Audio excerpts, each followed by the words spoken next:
This is the Data Privacy Detective. Well, the headline said, this could be the biggest data breach in history, covering the entire population of the United States, Canada, and the United Kingdom, involving social security numbers, all sorts of information, exclamation point. Well, let's turn our spyglass to this and really look into what in August of 2024 is reported as certainly a major data incident and misuse of personal information of people. Well, the headlines have to do with a collection of data from public sources as well as non-public sources, it is said, by a company that then was itself hacked.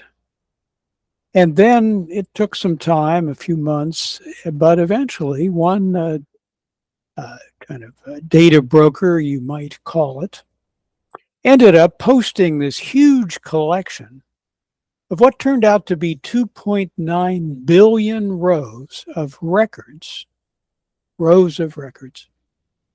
impacting a lot of people, that's for sure. And we're going to talk about this. And the company that had gathered this, it has the name of National Public Data. And it is a data broker. And it's the one that then got hacked, and then a group, apparently a cyber criminal group called US DOD, small o. It's not the Department of Defense, believe me, ended up posting this for only $3.5 million on the dark web if you'd like to buy a set of these 2.9 billion rows of records. So that's what this is about. Well, that's a lot of rows of records. There's no question about that. Now, it does seem from what we are hearing reported by people expert in the area that what was actually offered for sale was at least two major caches of personal information. One was said to be about 100 million email addresses. And then a separate stash of information had to do with social security numbers without email addresses. One investigator reports that a look at this shows that it's really a disparate collection of consumer and business records, including people living and dead. It includes, for example, 70 million rows from U.S. criminal record databases, which are public databases. Troy Hunt reports 137 million unique email addresses seem to appear, but there are no email addresses in the batch of documents having to do with Social Security numbers. Atlas Data Privacy Corporation reports 272 million unique Social Security numbers in an entire record set, and that this is teamed with the Social Security number, the home address, and name of individuals, and about a quarter of those include the phone number. Atlas also reports that it has to do with people born before January 1, 2002, many of whom are deceased now. Average age would be about 70. And then what is known as the hacker that went out and tried to sell this batch of information had been gathering unencrypted databases with this information and putting it together and packaging it for sale on the dark web. Well, August 1, 2024, a class action was filed in Florida federal court, claiming that the named plaintiff was targeted, mined, and scraped. That person's personal information was scraped by Jericho Pictures from non-public sources without the consent of the named plaintiff. And in this situation, individuals really wouldn't know if their personal information had been hacked or just scraped. by NPD, National Public Data, and they certainly wouldn't know that that had kind of traded around in the dark web to the point somebody was selling it, collected with a lot of other people's information for a lot of money. One investigator is doubtful about the number of persons affected. It's not everybody in Canada, UK, and the US. And really how useful the hack data is. If it's as disparate and disconnected as it seems, it may not be all that useful to sophisticated cyber criminal rings. But it'll certainly be useful to some people in trying to steal identities. That's the problem with this stuff. One investigator found email addresses paired with inaccurate personal information, a lot of duplicates, discrepancies. But bottom line, no doubt, this is a huge data misuse and exposure of Social Security numbers with people's names. Shouldn't be happening, should it? But Troy Hunt, who runs Have I Been Pawned, spelled PWNED, HIBP is for short. You can go to Have I Been Pawned without an A in it and check whether you've appeared in data breaches. It's something that'll take you about a minute or two to do.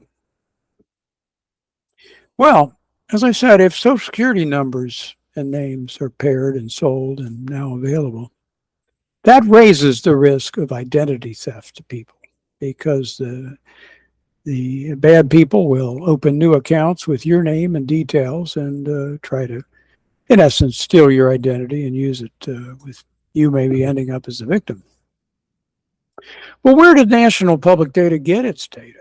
A lot of it would have come from public sources like criminal databases. But some, at least the class action lawsuit says, came from non-public sources without the consent of those and without the knowledge of people knowing this was happening. It seems that National Public Data is operated as a Florida entity and by a gentleman who also runs, it seemed perhaps, Jericho Pictures Inc., which is a film studio. And this gentleman, Salvatore Verini, is the name reported, is a retired deputy with the Broward County Sheriff Office and an actor by trade.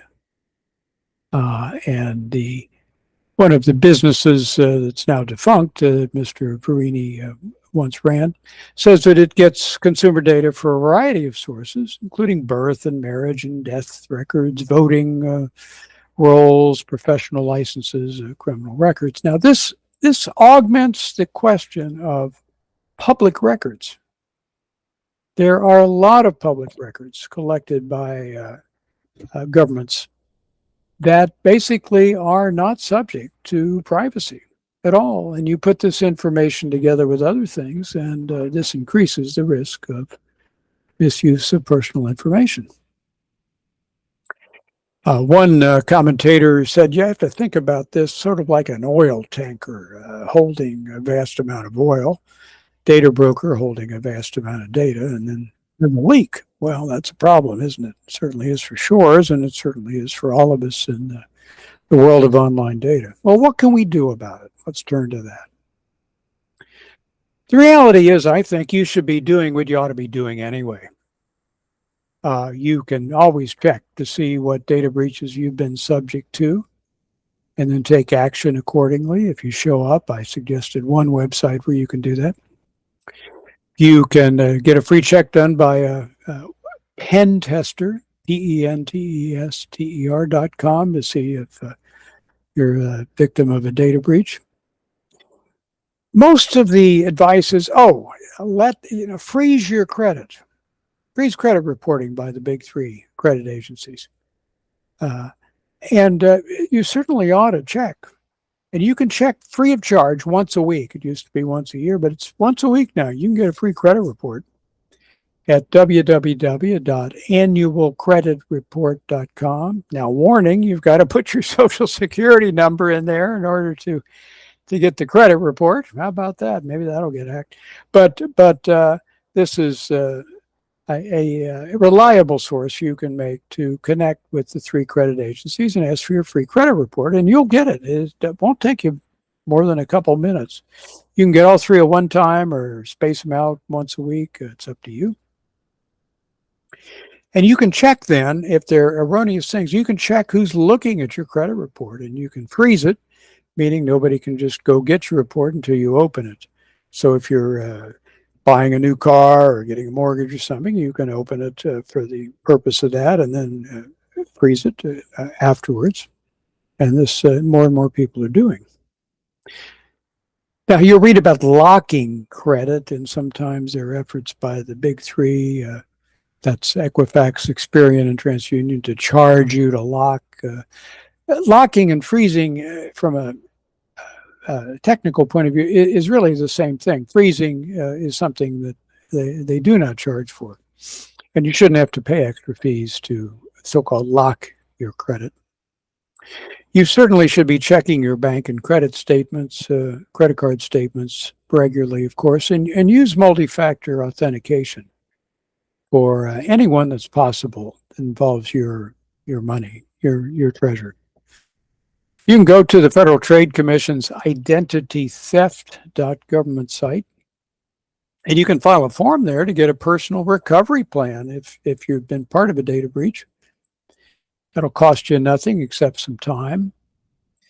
Now, if you know your Social Security number has been shared with others that shouldn't have it, and you might be at risk for identity theft, can you go to Social Security and say, well, give me a new number? No, the answer is you can't. If you can prove, however, that your Social Security account has been compromised, you can ask Social Security to give you a new one, but you're going to have to show that someone else continues to use it. The Social Security Administration makes it very difficult, of course, just to swap or change your Social Security number.